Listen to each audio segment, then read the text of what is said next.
Continuando con estos temas, veamos la interacción de la radiación con la materia. Y la materia va a estar constituida por átomos. El átomo es la unidad más simple en la que la materia puede descomponerse al tiempo que conserva propiedades y características individuales y repitiendo algunos conceptos que hemos visto, pero no por la interacción con la materia, sino que por el decaimiento radioactivo y entender al respecto de dónde se originan las radiaciones ionizantes, por ejemplo, tengamos que tiene el núcleo, neutrones, protones en ese núcleo, y hay electrones rodeando el núcleo con la carga negativa. El núcleo es una masa estrechamente unida, formada por protones cargados positivamente y los neutrones que no tienen carga. Y existen partículas muy pequeñas cargadas negativamente llamadas electrones que orbitan el núcleo. Acá está representado como una partícula, pero como ya hablamos son orbitales de probabilidad. El número atómico Z, número atómico se basa en la cantidad de protones que hay en el núcleo. Los protones identifican el elemento y van a determinar sus propiedades químicas. Por ejemplo, el hidrógeno con un solo protón, el helio con 2, el carbono con 6. Se le denomina Z a este número atómico. Cuando se produce la interacción por la materia, es como en un juego de billar o en el pool, cuando uno golpea con una pelota, que es la partícula que viene con alta energía, y produce todo un desparramo alrededor de las otras partículas que están en la mesa, que son las materias sobre las que impacta esa partícula. Entonces, en cuanto a las interacciones de la radiación ionizante con la materia, los fotones, cuando tienen una energía menor a 50 megaelectronvoltios, hay tres procesos principales por los cuales los fotones interactúan con la materia. Es decir, como resultado de ese impacto tipo bola de billar, se van a producir, si hay menor de 50 megaelectronvoltios, se va a producir el efecto fotoeléctrico, la dispersión Compton o la producción par. El efecto fotoeléctrico se esquematiza por lo que ven aquí, ¿sí? Recordemos que cada fotón tiene una energía asociada igual al producto de la constante de Planck por la frecuencia. En este caso, el fotón incidente es totalmente absorbido y saca al electrón del átomo. Este efecto domina cuando hay fotones de baja energía interactuando con elementos más pesados. Aquí se ve el electrón salir del átomo. En el efecto Compton o dispersión Compton, el electrón también sale, o sea que acá viene el fotón y tiene una energía que le da para sacar el electrón, pero ese fotón que incide sobrevive. Sin embargo, perdió algo de energía, por lo tanto, este fotón va a tener menor energía, va a ser dispersado, perdiendo parte de su energía. Recuerden que entonces, por lo tanto, va a tener una frecuencia menor y una mayor longitud de onda. En el agua y los tejidos biológicos, este es el efecto dominante a energías por encima de 50 kiloelectronvoltios. Y la producción par tiene que ver con el impacto de un fotón en los electrones y es el proceso en el cual esta energía se convierte en un par. ¿Quién es el par? Un electrón y un positrón. El positrón ven que es E más y este es E menos. Esta interacción comienza a ocurrir cuando hay energías altas, mayores a 1 megaelectronvoltio. A diferencia del electrón, el positrón puede llegar a desaparecer aniquilando un electrón del material que rodea, por ejemplo, este que viene acá, llega acá y se aniquila con este. Entonces, el par que se produce es de un electrón con un positrón y se puede llegar a convertir en dos fotones con energía de alrededor de 0,5 megaelectronvoltios, que es lo que se ve acá. ¿Tá? Pero el par al cual se refiere es a este. Y el positrón no va a tener muy larga vida, ¿sí? El electrón puede saltar a otra órbita más lejana, pero el positrón va a terminar generando fotones. Aquí vemos lo mismo esquematizado. Acá tenemos H por F, que es la energía del fotón incidente, como rayos X, ¿no? Y este es el efecto fotoeléctrico, donde la energía que es asociada al fotón se convierte en el cambio, en el trabajo para llevar un electrón y quitarlo, más darle cierta energía cinética. En el efecto Compton tenemos que la energía está dada por la energía cinética con que va a quedar ese electrón y un fotón que se dispersa con una longitud de onda, como ven acá, mayor que la del incidente. Es decir, que tiene menor frecuencia y por lo tanto menor energía. Puede llegar a liberarse también el electrón en algunos casos. O sea que puede llegar a producir ionización en ese sentido. Pero también puede quedar en una órbita más alejada del núcleo. Y en el caso de la producción par, también lo mismo, puede salir, en algunos casos también puede quedar, y vean cómo se convierten electrón y positrón, y la energía necesaria es de 0,511 megaelectronvoltios. En este caso, en la producción par, la energía se convierte en el positrón con su determinada masa, el electrón con su determinada masa y sus energías cinéticas correspondientes. Como ya vimos, es frecuente que éste termine produciendo fotones. Los neutrones interactúan con el núcleo por difusiones elásticas e inelásticas, reacciones nucleares y capturas, y produce la emisión de partículas cargadas secundarias como los protones, partículas alfas o aquellos fragmentos nucleares más pesados que el carbono, el oxígeno, el nitrógeno y el hidrógeno, los cuales son responsables de la ionización de los tejidos y de los efectos biológicos, para el caso de los neutrones. Entonces, la difusión elástica con producción de protón y otro neutrón es una de las características de la interacción. Otra característica es la colisión con el núcleo, con la producción de varias partículas cargadas como protones, fragmentos nucleares y electrones, que se esquematizan aquí. Las partículas cargadas ahora, hemos visto acá en la interacción de la radiación ionizante, recordemos que hay fotones. Estos fotones tienen tres efectos básicamente como posibles al ionizar, que son el efecto fotoeléctrico, la dispersión Compton y la producción par. En todos ellos se pueden producir iones. Los neutrones, que pueden producirlo por estos dos fenómenos, la ionización de los átomos en los que impacta. Y ahora vamos a ver las partículas cargadas, como ser partículas alfa y las beta. Estas interactúan con el núcleo, produciendo interacciones nucleares y en mayor extensión aún con los electrones, habiendo interacciones electrónicas. Y se van frenando muy rápidamente. Acá tienen la ionización relativa con la profundidad.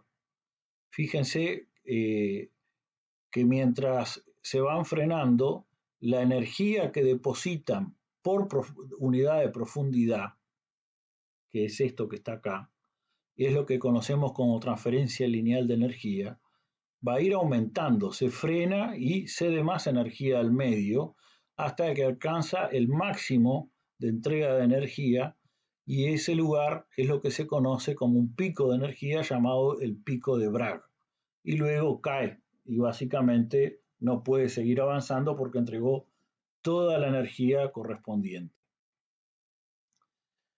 La absorción de la radiación por la materia, el alcance es el poder de penetración, distancia recorrida por la radiación hasta que se frena, básicamente.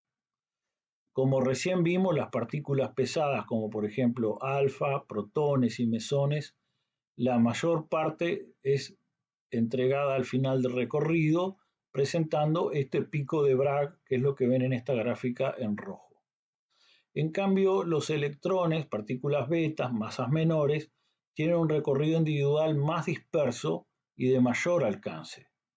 El número de partículas que atraviesan el espesor de un material disminuye exponencialmente con la profundidad y con distintas energías van penetrando a distintas profundidades. Acá ven el rango de penetración. En estos casos no se ve el pico de Bragg. La detección de las radiaciones se realiza de forma indirecta a partir de los efectos de las mismas. Y para medirlas es necesario conocer las magnitudes que caracterizan la fuente, el campo de radiaciones y su interacción con los materiales, especialmente los efectos biológicos. Muchas veces nosotros podemos tomar en cuenta la radiación ionizante incidente que interactúa con determinados compuestos de tal forma que electrónicamente, mediante un ánodo y un cátodo, como esto va a producir iones, va a producir corrientes eléctricas, se produce la capacidad de contar la cantidad de radiación ionizante, que es lo que ven básicamente en un contador Geiger, donde se mide esa corriente. Una magnitud física es la caracterización de un fenómeno físico en términos que son adecuados para la especificación numérica. Ejemplos de estas magnitudes físicas son longitudes, tiempo. La unidad es la muestra de tamaño arbitrario que se utiliza como referencia y a la cual se otorga un valor numérico. Es decir, la longitud tiene una unidad que ¿quién es? El metro, en el sistema MKS. En el sistema CGS es el centímetro. El tiempo T tiene una unidad que es el segundo, tanto en el CGS como en el MKS. Cuando uno habla en términos físicos, volumen en general se toma como un L al cubo, es decir, que viene a ser una magnitud física compuesta de una potencia de las individuales, y en ese caso hablamos de un metro cúbico, por eso ven el 3 arriba acá. Cuantificación de la exposición y de las dosis. En la interacción con la materia básicamente va a haber tres cosas que tenemos que medir y van a necesitar su magnitud física con su unidad de medida. Las magnitudes físicas pueden ser la exposición, pueden ser la dosis absorbida o la dosis biológica equivalente. Cada una va a tener una unidad de medida. En la exposición es el Röntgen lo que se utiliza y el Röntgen R es la cantidad de radiación gamma o X que produce la ionización resultante en una unidad electrostática de carga en un centímetro cúbico de aire seco. Los instrumentos generalmente miden la tasa de exposición, por lo cual es una velocidad y es en miliröntgen por hora. O sea, la cantidad por hora. Esto más que velocidad como longitud-tiempo es la variable en cierto tiempo. En este caso, la exposición en el tiempo. La dosis absorbida se mide en rads, que quiere decir Röntgen Absorbed Dose. Eso es lo que quiere decir rad. Y es la absorción de 100 ergios de energía de cualquier radiación en un gramo de cualquier material. Eso es un rad y eso es en el sistema CGS, básicamente, porque hablamos de ergios en la energía. También podemos expresarlas como a la dosis absorbida como Gray. Y un Gray es igual a 100 rads, es igual a 1 joule por kilogramo, sistema MKS, y es la exposición de un Roentgen aproximadamente en 0,9 rad, se aproxima a 0,9 rads en el aire. La exposición de un Roentgen se aproxima a 0,9 rads en el aire. En cuanto a la dosis biológica equivalente, la unidad es el REM, que se llama Roentgen Equivalent en el hombre, en el man. Es igual a la dosis en radio por un factor llamado QF, que se quiere decir, ya les mencioné antes en el teórico anterior, QF, y eso quiere decir factor de calidad. Y un sievert es igual a 100 REMS, básicamente. Ahora después vamos a ver un poco más esto en detalle. Respecto a cada una de estas magnitudes y qué significan, la exposición va a ser el valor absoluto de la carga diferencial Q de los iones de un mismo signo producidos en un volumen de aire, diferencial M por metros, cuando todos los electrones liberados por los fotones son frenados en el aire. Entonces, exposición va a ser diferencial Q dividido diferencial M, donde este es el valor absoluto de la carga de todos los iones. Y, perdón, esto no es metros, esto es la masa del volumen de aire. Acá cometí una equivocación, porque está escrito, generalmente masa se escribe con mayúscula, entonces me confundió eso. Esta es la masa de volumen de aire. Las unidades son el Roentgen, como unidad tradicional, pero también se puede medir con el Sistema Internacional de Medidas como coulombios por kilogramo. La unidad de exposición, como ya hablamos, volvemos a repetir, es el Roentgen y está definida como el cociente entre una carga equivalente a una unidad electrostática de carga, VC, y una masa equivalente a 1 centímetro cúbico de aire en condiciones normales. Es decir, que si vamos a convertir de esta a esta, un Roentgen equivale a 2,58 por 10 a la menos 4 coulombios por kilogramo. Y un Roentgen, si lo vamos a anotar en el sistema CGS, quiere decir que son 87,7 ergios por gramos en el aire. Ergio viene a ser una unidad de energía, básicamente, en este sistema. La tasa de exposición se define como la exposición medida en función del tiempo, o sea que en ese caso consideramos a X como varía en el tiempo y es diferencial X dividido diferencial T, o sea la derivada primera de X respecto al tiempo. Va a ser tanta exposición en tanto tiempo. La unidad de tasa de exposición típica va a ser el Roentgen por hora.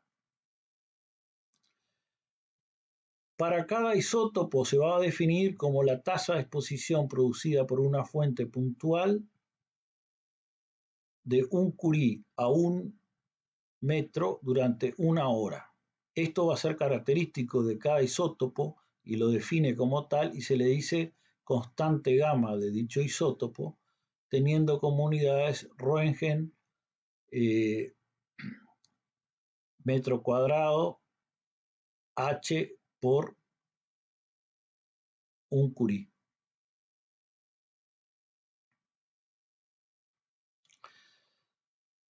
Para ver ahora la otra magnitud que hablamos como dosis absorbida, recién comentamos sobre la exposición. Todo esto son formas de cuantificar la dosis de la radiación en su interacción con la materia. Entonces, en este caso tenemos que ver para la dosis absorbida primero el concepto de energía impartida, que se define como la radiación ionizante cedida a la materia en un volumen dado. O sea, esta cantidad de energía es la diferencia de la energía que entró al volumen, E-in, menos la sumatoria de las energías que salieron del volumen, E-out. Sumatoria de las energías que entraron menos la sumatoria de energía que salieron es la energía que se le impartió a ese volumen dado por la radiación y se mide en joules. ¿Sí? Así que eso es lo de la energía impartida. Entonces, se impartió cierta energía y entonces ahora sí podemos definir la dosis absorbida como otra magnitud de interacción con la materia. Para expresar la absorción de energía impartida, diferencial E, o sea, diferencial de esta que está acá, a cualquier porción de un medio material por unidad de masa dm del mismo es igual a D igual diferencial E sobre la diferencial masa. O sea, es cuánto por cada unidad de masa que hay en el medio y que interactúa la radiación, cuánta energía se le impartió a esa masa con la cual está interactuando. La dosis absorbida, como ya dijimos, se mide en rads, que es cuántos Röntgen se absorbieron, básicamente por ese sector. Una absorción de 100 ergios de energía de una radiación en 1 gramo de cualquier material y un Gray equivale a 100 rads, es 1 joule de energía por kilogramo. La exposición a un Röntgen se aproxima a 0,9 radios en el aire. También, como hablábamos de una tasa de exposición, podemos hablar de una tasa de dosis absorbida cuando hacemos que esto se tenga en cuenta en el tiempo.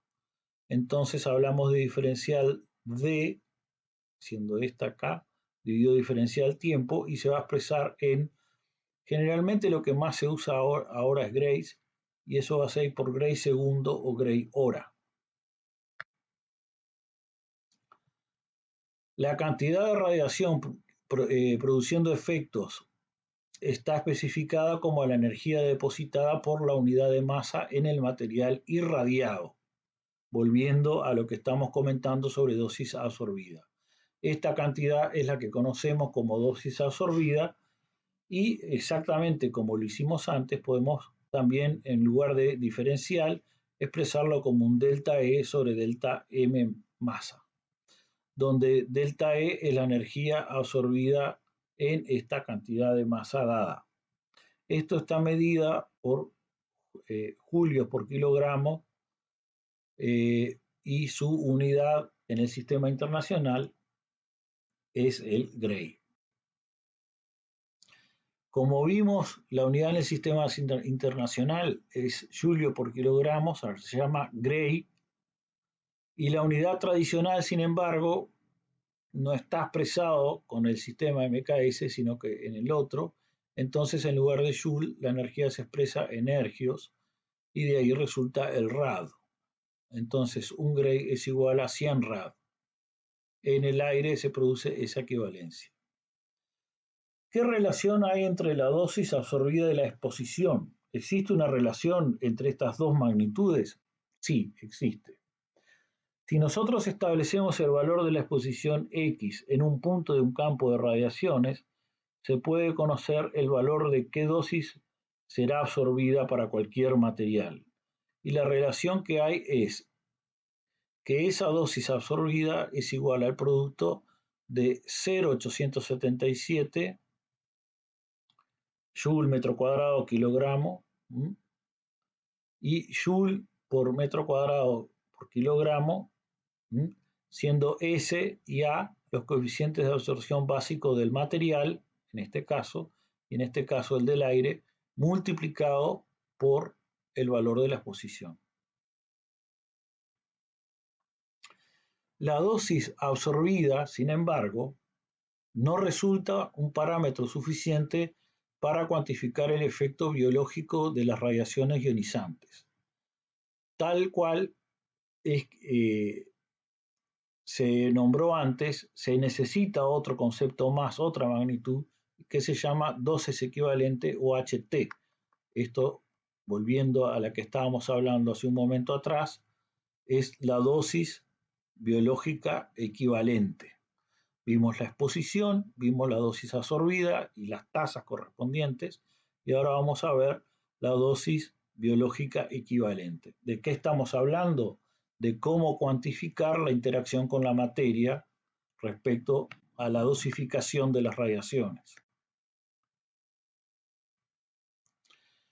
HT va a ser igual al producto de la dosis absorbida por WR, que es lo que se llama el factor de ponderación de la radiación.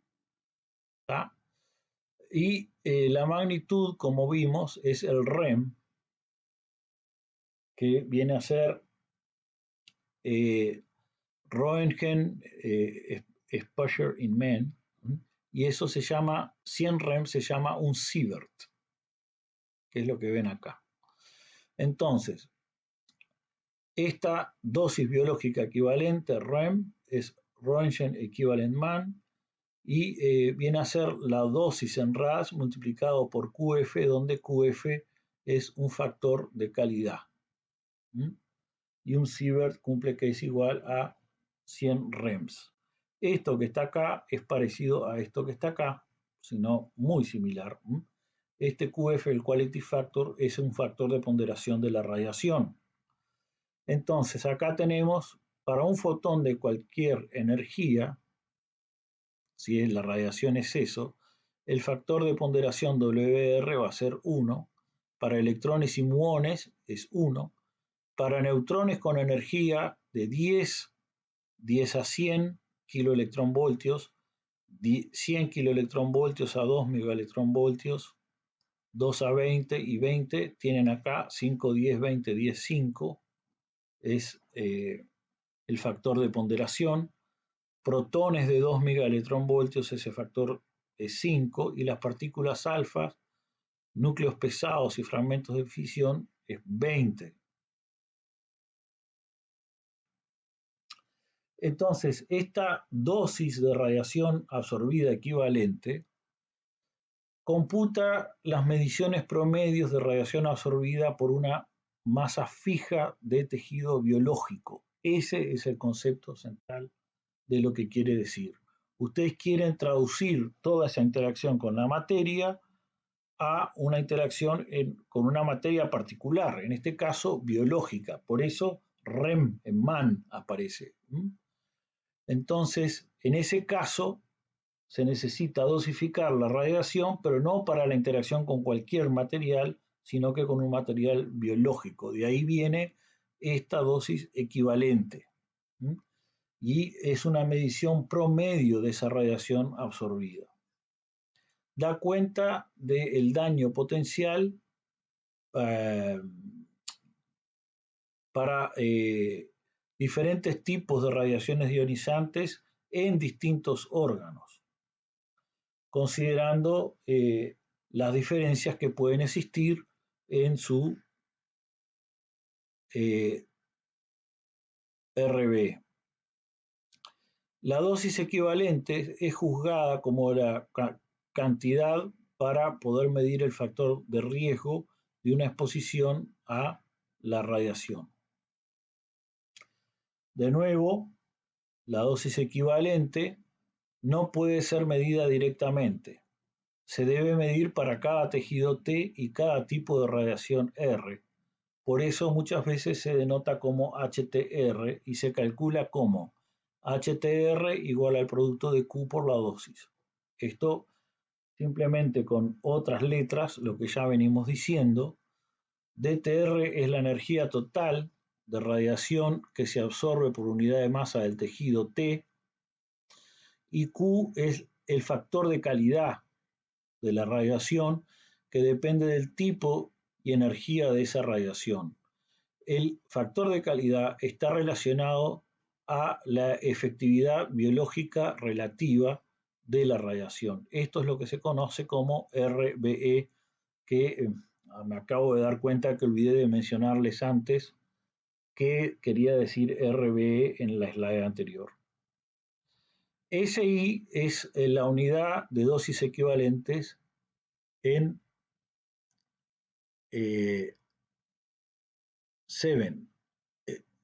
sieverts, por lo cual es la dosis de radiación absorbida en grays que tiene el mismo efecto biológico como la dosis de 1 joules de rayos gamma absorbido en 1 kilogramo de tejido. El sievert ha reemplazado entonces la unidad previa, como ocurrió con el rad y el gray. El sievert reemplazó al REM también. El REM era el Roentgen Equivalent Man y el reemplazo es tal que 100 REM equivale a un sievert. Así que la dosis equivalente se mide en sievert. ¿Sí? Cuando una radiación no es uniforme, sino que afecta parcial o desigualmente a diversos órganos o tejidos, se tiene en cuenta el daño al individuo expuesto utilizando un concepto derivado del anterior que quiere decir dosis efectiva. Entonces, en ese caso, lo que nosotros tenemos que tener es que hay que multiplicar básicamente el QF por un factor de ponderación que representa cuánto contribuye el órgano tejido T al detrimento total que resulta de la radiación uniforme en el cuerpo entero. Como verán, entonces, cada tejido u órgano va a tener su factor de ponderación.